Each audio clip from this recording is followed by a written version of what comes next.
Okay guys, so hari ini nak recommend anda satu kereta iaitu Toyota Alphard tahun 2015 2.5 SC JBL. Okay, so untuk harga on the road kereta ni RM130,300 lah. Yang ini harga tak termasuk road tax dengan insurance. So, bulanan dia dalam RM1,500 plus and minus, boleh loan 9 tahun. Okay, so kereta ni korang kena ready down payment dalam 10%. Tapi kalau dokumen korang cun, boleh cuba full loan lah. Okay, so depan dia korang boleh tengok dah siap dengan model lista borikit dah. Semua chrome-chrome ni nampak memang luxury dan premium kawan-kawan. Okay, rim dia pun sangat-sangat cantik.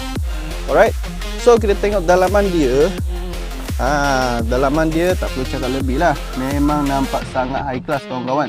Okay, kerusi dia pilot seat. Alright, electric seat lah kiri kanan. Okay, power door pun ada. Kereta ni ada dua power door.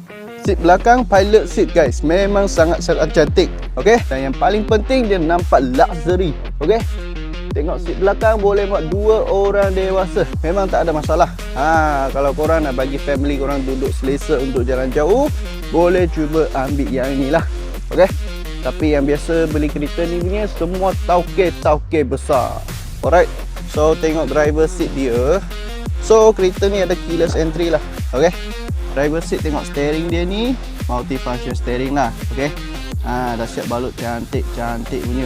Alright, original touchscreen display semua ada lah. Cuma yang ini dia tak ada sunroof dengan wardrobe sahaja. Okay, design belakang macam biasa, nampak memang sangat-sangat luxury. So kawan-kawan berminat dengan Alphard ni, boleh komen bawah ataupun PM saya.